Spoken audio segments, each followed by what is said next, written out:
Hello दोस्तों, good morning.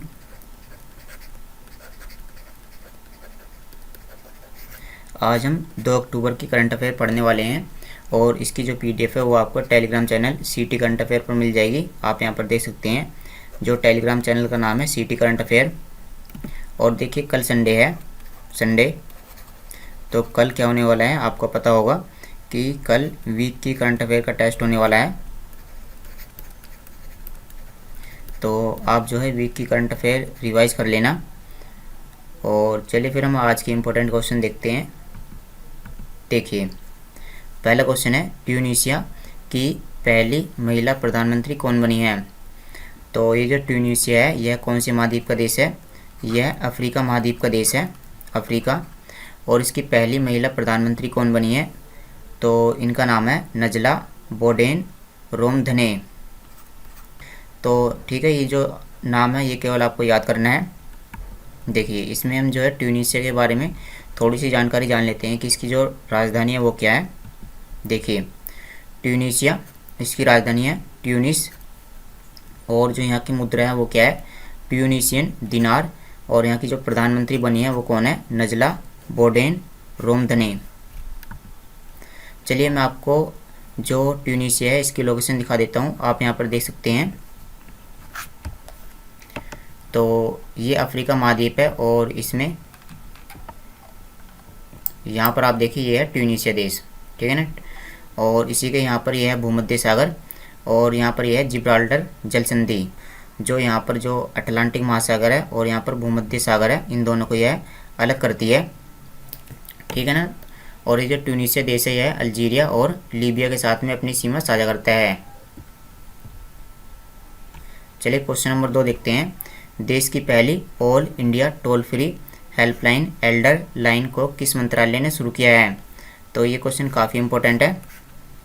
देखिए, Elder line, तो सबसे पहले यह जान लेते हैं कि इसको किसने लॉन्च किया है। तो इसको लॉन्च किया गया है सामाजिक न्याय और अधिकारिता मंत्रालय के द्वारा। और ये जो एल्डर लाइन है इसमें क्या किया जाएगा? एल्डर लाइन में आपको एक नंबर दिया गया है, जो नंबर क्या है? ये टोल फ्री नंबर है और ये क्या है? 14567। तो जैसा कि हम जानते हैं एल्डर का मतलब बुजुर्ग, तो जो बुजुर्ग लोग हैं वो इस नंबर पर कॉल कर सकते हैं और वह अपनी जो भी कोई परेशानी है उसका वह समाधान पा सकते हैं। तो जैसे जो बुजुर्ग लोगों की जो समस्याएं होती हैं उनमें कौन कौन सी हो सकती हैं, जैसे चिकित्सा होती है या राशन कार्ड होता है, ठीक है ना, ये भी हो सकता है। क्योंकि जो बुजुर्ग लोग होते हैं तो वो राशन लेने जाते हैं तो उनकी उंगलियों के निशान नहीं आते हैं वहाँ पर, जो फिंगरप्रिंट होते हैं। और भरण पोषण अनुदान और वृद्धावस्था पेंशन, तो इस तरह से जो भी ये समस्याएं हैं तो इनका जो समाधान है वो इस टोल फ्री नंबर पर कॉल करके प्राप्त कर सकते हैं। तो आपको ये पता होना चाहिए कि ये टोल फ्री नंबर क्या है, 14567। और इसको किसने लॉन्च किया है? इसको सामाजिक न्याय और अधिकारिता मंत्रालय के द्वारा लॉन्च किया गया है। राइडर कप गोल्फ टूर्नामेंट 2021 का खिताब किस देश ने जीता है? तो ये जो राइडर कप है यह किस खेल से संबंधित है? यह गोल्फ से संबंधित है। और ये जो राइडर कप 2021 का जो टूर्नामेंट है यह किस टीम ने जीता है? तो यह जीता गया है अमेरिका के द्वारा। तो यूरोप को हराकर अमेरिका ने राइडर कप गोल्फ टूर्नामेंट को जीता है। और राइडर कप का संबंध किस खेल से है? तो यह गोल्फ से संबंधित है, गोल्फ। आईपीएल में एक टीम के खिलाफ 1000 रन बनाने वाले पहले खिलाड़ी कौन बने हैं? तो आप यहाँ पर देख सकते हैं आईपीएल। देखिए, जो आईपीएल है इनका आयोजन अब कहाँ पर किया जा रहा है? आईपीएल 2021 का आयोजन जो है यूएई यानी संयुक्त अरब अमीरात में किया जा रहा है। क्योंकि जो आईपीएल थे वो अप्रैल और मई में हो रहे थे इंडिया के अंदर ही, लेकिन कोविड की वजह से उनको पोस्टपोन कर दिया गया और अब उनका आयोजन जो है, जितने भी बचे हुए मैच हैं उनका आयोजन यूएई में हो रहा है। तो यहाँ पर जो है रोहित शर्मा जो हैं वो पहले ऐसे खिलाड़ी बन गए हैं जिन्होंने एक टीम के खिलाफ 1000 रन बनाए हैं। तो इसका जो राइट आंसर है वो क्या है? रोहित शर्मा। और रोहित शर्मा ने जो कोलकाता नाइट राइडर है इस टीम के खिलाफ में 1000 रन बना लिए हैं, ठीक है ना। तो आप इस क्वेश्चन को इस तरह से समझ सकते हैं कि जो रोहित शर्मा है अगर वो केकेआर के खिलाफ खेलते हैं तो आप समझ लीजिए कि वो उस दिन रन बनाएंगे ही। देखिए आईसीसी T20 विश्व कप का थीम एंथम किसके द्वारा रचित है। तो आईसीसी T20 वर्ल्ड कप होने वाला है और यह इसी साल होगा। इसी साल कब होगा? अक्टूबर में आईसीसी T20 वर्ल्ड कप का आयोजन किया जाएगा। और इसके लिए जो थीम सॉन्ग है वह किसके द्वारा लिखा गया है? तो इसका जो थीम सॉन्ग है वह अमित त्रिवेदी के द्वारा लिखा गया है। इसका जो थीम सॉन्ग है इसके ऊपर एक एनिमेटेड वीडियो भी आई है। इस तरह से एक एनिमेशन वीडियो भी आई है और उसमें जो है 4 खिलाड़ियों को शामिल किया गया है। आप यहाँ पर जो खिलाड़ी हैं उनको देख सकते हो कौन कौन से खिलाड़ी हैं। यहाँ पर अफगानिस्तान के खिलाड़ी हैं और जो है इंडिया की तरफ से इसमें किसको शामिल किया गया है? विराट कोहली को। ये जो वीडियो आई है एनिमेशन वाली, इसमें केवल 4 खिलाड़ियों को शामिल किया गया है और भारत की तरफ से इसमें कौन है? विराट कोहली। यहाँ पर देखिए ये जो ऑस्ट्रेलिया है, ऑस्ट्रेलिया की तरफ से कौन है यहाँ पर? Glenn Maxwell. और जो है वेस्ट इंडीज़ की तरफ से हैं किरण पोलार्ड और अफगानिस्तान की तरफ से हैं, इनका नाम है यहाँ पर देख लेते हैं राशिद खान।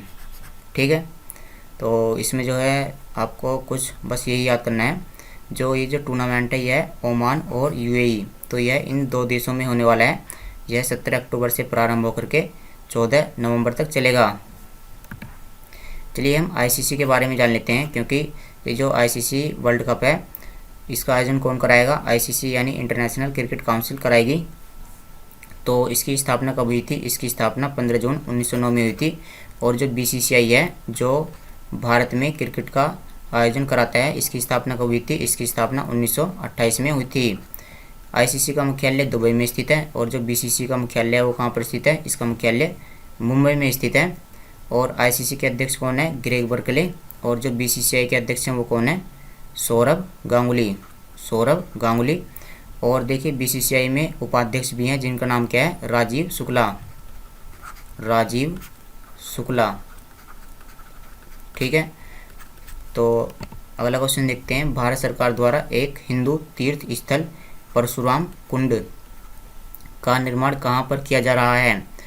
तो जो केंद्र सरकार है उसके द्वारा एक तीर्थ स्थल का निर्माण किया जा रहा है। तो जिसका फ़ायदा क्या होगा? इसका फ़ायदा ये होगा कि जो वहाँ पर जो पर्यटन है, पर्यटन को वहाँ पर काफ़ी बढ़ावा मिलेगा और जो लोग हैं उनको भी वहाँ पर रोज़गार मिल पाएगा। तो ये जो परशुराम कुंड है इसका निर्माण अरुणाचल प्रदेश में किया जा रहा है। और ये जो अरुणाचल प्रदेश है इसमें एक नदी है जिसका नाम है लोहित नदी। तो इस नदी पर ही इस कुंड का निर्माण किया जाएगा। और आप यहाँ पर देखिए एक केंद्र सरकार की योजना है प्रसाद। केंद्र सरकार की योजना क्या है? प्रसाद। जिसका उद्देश्य क्या होता है? जिसका उद्देश्य होता है कि जो तीर्थ स्थल हैं, जो इस तरह से प्रसिद्ध स्थान है, उनको जो है सही तरीके से बनाया जाए और वहाँ पर जो पर्यटन के लिए जो भी कुछ बनाया जा सकता है वो वहाँ पर बनाया जाए। तो प्रसाद योजना, इसकी फुल फॉर्म आप यहाँ पर देख सकते हो, pilgrimage rejuvenation and spiritual heritage augmentation drive. तो आप इसकी फुल फॉर्म याद कर सकते हो। इस योजना के तहत ही अरुणाचल प्रदेश में ये जो परशुराम कुंड है इसका निर्माण किया जा रहा है। चलिए हम अरुणाचल प्रदेश के बारे में जान लेते हैं। आप यहाँ पर देख सकते हैं यह है अरुणाचल प्रदेश और इसकी राजधानी है ईटानगर। यह 2 राज्यों के साथ में अपनी सीमा साझा करता है, असम और नागालैंड। इसकी राजधानी है ईटानगर। यहाँ के मुख्यमंत्री हैं पेमा खंडू और यहाँ के राज्यपाल हैं BD मिश्रा। और यहाँ के जो राष्ट्रीय उद्यान है वो कौन कौन से हैं? नमदफा और मोलिंग। ठीक है ना, यहाँ पर 2 राष्ट्रीय उद्यान हैं, मोलिंग और नमदफा। किस देश ने हाइपरसोनिक मिसाइल हुआंगसोंग 8 का सफल परीक्षण किया है? तो ये जो मिसाइल है हुआंगसोंग 8, इसका सफल परीक्षण किया गया है उत्तरी कोरिया के द्वारा, नॉर्थ कोरिया के द्वारा। तो ये जो मिसाइल है यह किस तरह की मिसाइल है? यह हाइपरसोनिक मिसाइल है। हाइपरसोनिक का मतलब क्या होता है इसके बारे में जान लेते हैं, क्योंकि ये जो शब्द है इसके बारे में एग्जाम में पूछा जाता है साइंस के अंदर। तो आप यहाँ पर देख सकते हैं जो ऑब्जेक्ट की स्पीड होती है और जो साउंड की स्पीड होती है, उन दोनों का जो अनुपात होता है उसको हम बोलते हैं मैक नंबर। यानी जो वस्तु की स्पीड है और जो आवाज़ की स्पीड है उसका जो रेशियो है वो मैक नंबर कहलाता है। अगर यहाँ पर जो मैक नंबर है अगर वो 1 के बराबर हो जाता है तो यहाँ पर ऊपर की तरफ क्या है? वस्तु की स्पीड, वस्तु की चाल, और नीचे की तरफ क्या है? ध्वनि की चाल। तो अगर हम इसकी यहाँ पर इस तरह से क्रॉस गुणा करते हैं तो यहाँ पर क्या आ जाएगा कि वस्तु की चाल बराबर ध्वनि की चाल। यानी हम कहेंगे जब मैक नंबर 1 होता है तो वस्तु की जो चाल होती है वह ध्वनि की चाल के बराबर हो जाती है। तो इस तरह से जो स्पीड होती है उसको हम बोलते हैं ट्रांसोनिक। यदि मैक नंबर 1 है तो वहाँ पर जो स्पीड होती है उसको हम बोलते हैं ट्रांसोनिक। अगर मैक नंबर 1 से कम है तो उसको हम बोलते हैं सबसोनिक। सबसोनिक का मतलब क्या है कि जो हमारे पास जो ऑब्जेक्ट है, जो हमारे पास वस्तु है, उसकी स्पीड ध्वनि की स्पीड से कम है। यहाँ पर ट्रांसोनिक में क्या है, ट्रांसोनिक में जो वस्तु की स्पीड है वह ध्वनि की स्पीड के बराबर है। और सुपरसोनिक में जो है क्या होगा कि जो वस्तु की स्पीड है, जैसे मिसाइल है हमारे पास, तो जो मिसाइल की स्पीड है वह ध्वनि की स्पीड से ज़्यादा हो जाएगी। और हाइपरसोनिक का मतलब क्या है, यहाँ पर जो हाइपरसोनिक मिसाइल बनाई गई है वांगसोंग 8, इसका मतलब है कि जो इसकी स्पीड है वह वायु की स्पीड से 5 गुना अधिक है।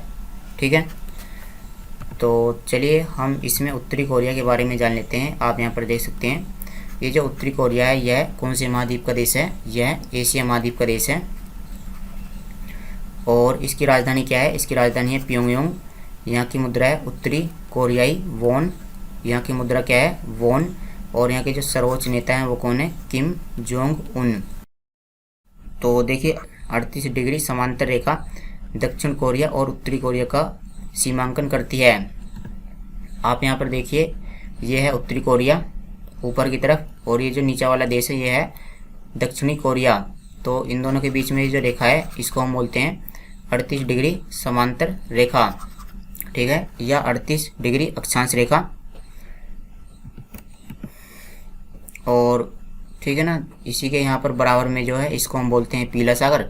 और यहाँ पर देखिए ये जो है जापान, ये तो जापान है, और जापान के जो इधर है इसको हम बोलते हैं जापान सागर। यहाँ पर चाइना के पूर्व में कौन सा सागर है, पूर्वी चाइना सागर। और यहाँ पर चाइना के दक्षिण में कौन सा सागर है, साउथ चाइना सागर या दक्षिण चीन सागर। यहाँ पर ये फिलीपींस देश है, और फिलीपींस के यहाँ पर पास ही में क्या है, फिलीपीन सी यानी फिलीपीन सागर। भारत के लिए नेशनल बास्केटबॉल एसोसिएशन के नए ब्रांड एम्बेसडर कौन बने हैं, तो NBA इसके ब्रांड एम्बेसडर कौन बने हैं, आप यहाँ पर देख सकते हैं। इनका नाम क्या है, रणवीर सिंह। तो ये जो NBA होता है इसका कार्य क्या होता है, इसका कार्य होता है कि देशों में जो विश्व के देश हैं उनमें जो है बास्केटबॉल का आयोजन किया जाए। ठीक है, तो इसके बारे में हम थोड़ा सा जान लेते हैं NBA के बारे में। इसका मुख्यालय कहाँ पर स्थित है, इसका मुख्यालय न्यूयॉर्क में स्थित है, और इसकी स्थापना 1946 में हुई थी। देखिए हम बास्केटबॉल के बारे में थोड़ा सा जान लेते हैं। ये जो बास्केटबॉल है इससे संबंधित अगर हम कप की बात करें तो इससे संबंधित कप है नेहरू कप। और एक कप है फेडरेशन कप।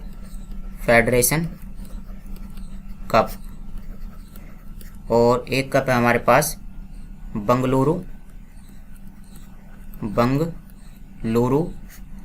और blues challenge cup, blues challenge cup. तो बास्केटबॉल से संबंधित ये 3 कप हैं। तो आप इनका नाम याद कर सकते हैं। एग्जाम में किस तरह से आएगा, एग्जाम में इस तरह से आएगा कि नेहरू कप किस खेल से संबंधित है, तो नेहरू कप बास्केटबॉल से संबंधित है। और देखिए जो बास्केटबॉल होती है इसमें कितने खिलाड़ी होते हैं एक टीम के अंदर, तो इसमें एक टीम के अंदर 5 खिलाड़ी होते हैं। चलिए अगला क्वेश्चन देखते हैं। केंद्र सरकार ने मिड डे मील योजना का नाम क्या कर दिया है, तो केंद्र सरकार के द्वारा जो मिड डे मील योजना चलाई जाती थी, जिसके द्वारा जो प्राइमरी स्कूल के बच्चे हैं उनको जो है दोपहर के समय खाना दिया जाता था, तो अब इसका नाम बदल करके PM पोषण कर दिया गया है, PM पोषण योजना। उत्तर भारत के सबसे बड़े पामेटम का उद्घाटन कहाँ किया गया है, पामेटम। देखिए पामेटम क्या है, पामेटम या पाम का मतलब होता है चाड़ का पेड़, चाड़। तो ये जो पामेटम होता है, पामेटम में क्या किया जाता है, पामेटम में चाड़ के पेड़ उगाए जाते हैं।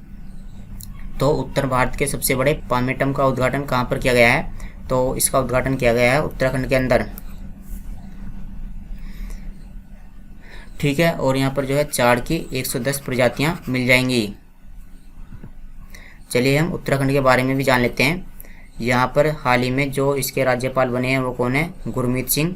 और यहाँ पर 6 राष्ट्रीय उद्यान है, आप इसकी लोकेशन यहाँ पर देख सकते हो।